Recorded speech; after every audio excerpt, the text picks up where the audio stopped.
एक क्लास में दो बच्चे होते हैं। एक का नाम है श्रेया जो कि क्लास की टॉपर होती है और पूरा साल बहुत अच्छे से स्टडी करती है, और वहीं दूसरी तरफ उसका दोस्त है आदित्य जो कि एक एवरेज स्टूडेंट है, साथ में बैक बेंचर भी। उसने पूरा साल कुछ भी नहीं पढ़ा है। अब इन लास्ट के कुछ दिनों में अच्छे से एकदम कॉन्सेंट्रेशन के साथ स्टडी करना स्टार्ट किया, और फिर कुछ महीने बाद बोर्ड एग्जाम का रिजल्ट आता है तो श्रेया स्कोर करती है 94% और आदित्य के आते हैं 90%। अब इस आदित्य ने लास्ट डेज में ऐसा क्या किया, क्या टाइम टेबल फॉलो किया जिससे कि वो 90% स्कोर कर पाया, तो वही मैं तुम्हें इस वीडियो में बताने वाला हूँ।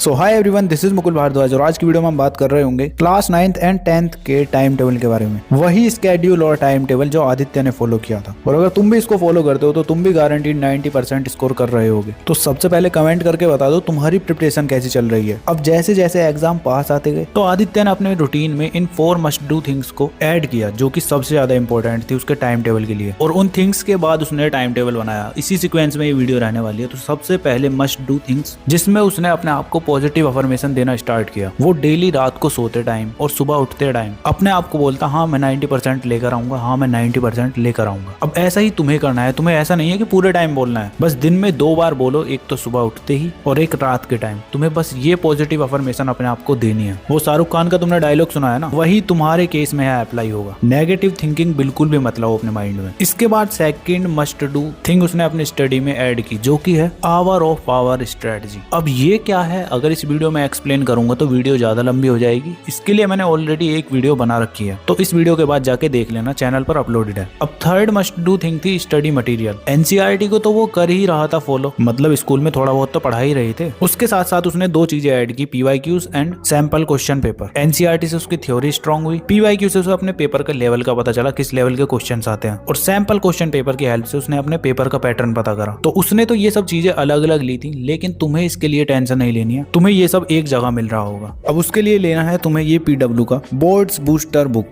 अब ये बुक क्यों लेनी है आओ बताता हूँ। तो देखो, इसके अंदर सबसे पहले तुम्हें रिवीजन के लिए माइंड मैप नोट्स मिल जाएंगे, ठीक है, और सबसे इंपॉर्टेंट चैप्टर वाइज और टॉपिक वाइज तुम्हें प्रीवियस ईयर क्वेश्चंस इसके अंदर मिल रहे होंगे। एक और स्पेशलिटी है, तुम्हें इसके अंदर जैम क्वेश्चंस जो कि बेस्ड है पीवाईक्यू ट्रेंड्स पर, ये तुम्हें कहीं किसी और बुक में नहीं मिलेंगे। और साथ में सैंपल क्वेश्चन पेपर्स भी तुम्हें इस बुक के अंदर मिल रहे होंगे, उनके सॉल्यूशंस और निमोनिक्स, और भी तुम्हें बोनस के तौर पर इसके अंदर बहुत कुछ देखने को मिल रहा होगा। तो अब लास्ट टाइम पर ये बुक तुम्हारे लिए गेम चेंजर साबित होने वाली है। ये तुम्हें साइंस, इंग्लिश, सोशल साइंस और मैथ सभी सब्जेक्ट के लिए मिल जाएगी। तो देर बिल्कुल भी मत करो, लिंक मैं तुम्हें डिस्क्रिप्शन में दे दूंगा या फिर पिन कमेंट में दे दूंगा, वहां से जाके अभी बाय कर लो। और तुम डायरेक्ट पीडब्ल्यू स्टोर से बाय करते हो तो मेरा ये कूपन कोड LRN150 यूज कर लेना, तुम्हें और तगड़ा डिस्काउंट मिल रहा होगा। तो लास्ट टाइम पर NCERT, PYQs and sample question paper must do है। और फोर्थ थिंग में उसने अपनी हेल्थ पर बहुत ही अच्छे से ध्यान दिया। पहले क्या होता था, वो स्कूल जाता था, स्कूल से आ जाता था, फोन चलाता रहता था पूरे दिन, ना तो कोई फिजिकल एक्टिविटी ना कुछ। खाने पीने के मामले में भी जंक फूड बहुत ज्यादा कंज्यूम करता था, और इस रीजन की वजह से उसका माइंड भी अच्छे से वर्क नहीं करता था। और फिर उसने अपनी हेल्थ पर ध्यान देना स्टार्ट किया। रात को 6 से 7 आवर्स की एक अच्छी नींद लेता, मॉर्निंग में वो 30 मिनट के लिए एक्सरसाइज करता, और माइंड के लिए 5 से 10 मिनट के लिए मेडिटेशन, और खाने में हेल्दी फूड खाता, ज्यादा कंज्यूम नहीं करता फूड को, उसकी लाइट मील ही रहती थी। मतलब देखते ही देखते वो हेल्थ कॉन्शियस बन गया, और इस हैबिट का इम्पैक्ट उसकी स्टडी पर गया। अब वो सभी डिफिकल्ट और हार्ड कॉन्सेप्ट्स को अच्छे से समझने लगा और पुरानी चीजों को भूलता नहीं था। सीधा सीधा मतलब कि उसने अपनी मेमोरी भी शार्प कर ली थी इस हैबिट की वजह से। तो मेरी जान, तुम्हें भी ऐसा ही करना है, अपनी हेल्थ पर भी ध्यान दो, ठीक है। तो यही 4 मस्ट डू थिंग्स थी जो उसने अपने रूटीन में ऐड की थी, ठीक है। अब आता है तुम्हारा टाइम टेबल, जिसके अंदर उसने 2 स्लॉट बनाए। एक तो हुआ था उसका मंडे टू सैटरडे वाला टाइम टेबल, और एक था संडे वाला टाइम टेबल। तो सबसे पहले मंडे टू सैटरडे वाला टाइम टेबल जान लेते हैं। चलो, तो देखो यार, तुम्हें सबसे पहले आदत डालनी है कि तुम मॉर्निंग में जल्दी उठ सको। अब ये मैं इसलिए नहीं बोल रहा कि पुराने जमाने के लोग बोलते थे या तुम्हारे पेरेंट्स बोलते हैं कि जल्दी उठ जाओ। नहीं बे, मैं भी तुम्हारी तरह ही हूँ, लेट ही उठता हूँ। मैं इस वजह से बोल रहा हूँ क्योंकि तुम्हारा एग्जाम होगा दिन में। अब तुम्हें है आदत रात को लेट तक जागने की, तो दिन में तुम कैसे पेपर को अच्छे से कर पाओगे? तुम्हारा माइंड ही अच्छे से फोकस नहीं कर पाएगा एग्जाम में। तो उसके लिए हो सके तो मॉर्निंग में थोड़ा जल्दी उठने लगो। कुछ दिन तुम्हें डिफिकल्ट लगेगा, उसके बाद तुम्हारी अपने आप हैबिट बन जाएगी और तुम्हें मजा आने लगेगा। देखना तुम तो लेट नाइट स्टडी अवॉइड करो, सुबह में जल्दी उठो,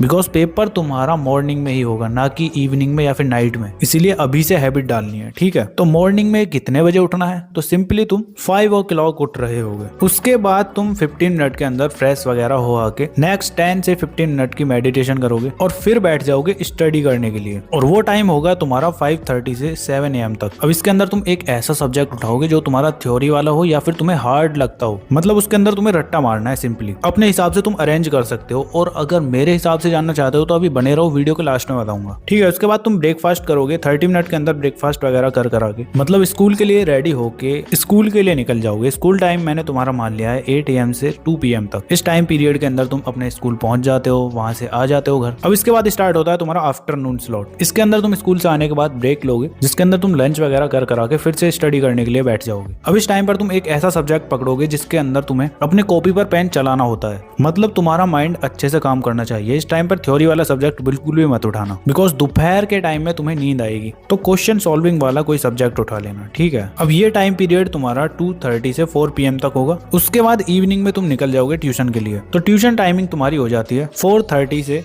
7:30 तक। मतलब इस टाइम पीरियड के अंदर तुम अपने ट्यूशन चले जाते हो और वहां से आ जाते हो। तो घर आने के बाद फिर तुम्हें नाइट में सबसे पहले डिनर करना है। 30 मिनट के अंदर डिनर कर आगे तुम्हें फिर से स्टडी करने के लिए बैठ जाना है, जो कि तुम्हारा होगा 8 PM से 9:30 PM तक। अब इसके अंदर तुम कोई सा भी सब्जेक्ट पढ़ सकते हो, इसके लिए कोई स्पेसिफिक रूल नहीं है, ठीक है। फिर से तुम ब्रेक लोगे। अब ब्रेक लोगे तुम 15 मिनट का, 9:45 तक तुम ब्रेक लोगे। उसके बाद फिर से स्टडी करने के लिए बैठोगे। अब 10:15 तक तुम स्टडी करोगे। मतलब ये तुम्हारा छोटा सा स्लॉट होगा 30 मिनट का बस। और फिर उसके बाद 10:30 तक तुम सोने के लिए चले जाओगे। अब ये तो था आदित्य वाला टाइम टेबल। अब मैं बताता हूँ अपने सब्जेक्ट के अकॉर्डिंग तुम्हें कौन सा सब्जेक्ट किस टाइम पर पढ़ना है, कैसे पढ़ना है, ठीक है। तो सबसे पहले मॉर्निंग वाला जो स्लॉट खाली था उसके अंदर तुम पढ़ोगे सोशल साइंस को, और उसके साथ साथ हिंदी सब्जेक्ट को भी पढ़ लेना। तुम्हारे पास हिंदी है या फिर संस्कृत, जो भी है तुम्हारे पास, उसको पढ़ना। टाइम को इस तरह से डिस्ट्रीब्यूट करना है कि फर्स्ट तुम पढ़ोगे SST 1 घंटा, और फिर उसके बाद 30 मिनट के लिए हिंदी या संस्कृत। उसके बाद आफ्टरनून जो स्लॉट है उसके अंदर तुम पढ़ रहे होगे मैथमेटिक्स, बिकॉज कॉपी पर पेन चलते रहना चाहिए। तुम्हारा माइंड वर्क करेगा तो तुम्हें नींद ही नहीं आएगी। एंड फिर नाइट में तुम पढ़ रहे होगे साइंस को, जो तुम्हारा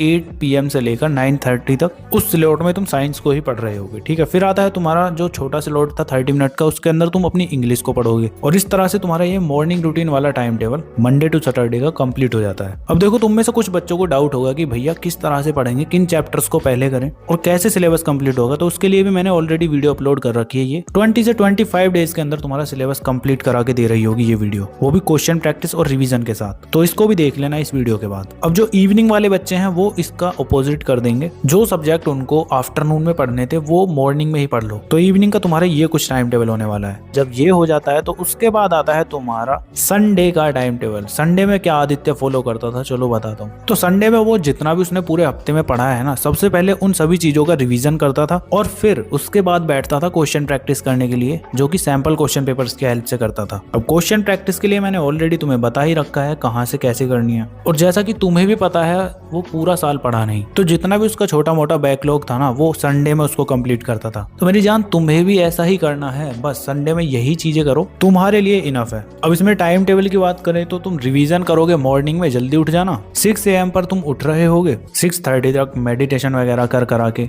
रिवीजन करने के लिए बैठ जाओ। और वो तुम्हें करना है 6:30 से 9:30 तक। 3 घंटे अच्छे से रिवीजन करो, ठीक है। उसके बाद तुम ब्रेकफास्ट वगैरह करा के 30 मिनट के अंदर फिर से बैठ जाना सैंपल क्वेश्चन पेपर लगाने के लिए। तो 10 AM से 2 PM तक तुम क्वेश्चंस की प्रैक्टिस कर रहे होगे, और फिर ब्रेक लेकर तुम लंच वगैरह करा के फिर से बैठ जाओगे अपने बैकलॉग कवर करने के लिए। जो चीजें तुम्हारी छूट गई हैं उनको अच्छे से कवर करोगे बस। और कुछ इस तरह से तुम्हारा ये back bencher time table complete हो जाता है। अब किसी ने बोला ना कि भैया इतना कैसे पढ़ेंगे, तो ऐसा कान पे चांटा लगेगा ना, रोते फिरोगे, क्योंकि ये लास्ट टाइम है। अब तो तुम्हें जी जान लगा देनी है। अगर अभी नहीं पढ़े तो फिर कभी नहीं पढ़ पाओगे सही से। तो वीडियो पर अभी तक बने हो ना, तो बताओ कैसा लगा टाइम टेबल। और हाँ, मोस्ट इंपोर्टेंट क्वेश्चंस चाहिए तो उसके लिए भी कमेंट कर देना, मैं बना दूंगा नेक्स्ट वीडियो। बाकी तुम्हें अपनी स्क्रीन पर ये वीडियो शो हो रही होंगी, इनको भी देख सकते हो। चलो फिर मिलते हैं नेक्स्ट वीडियो में, तब तक के लिए keep learning, keep studying and keep smiling.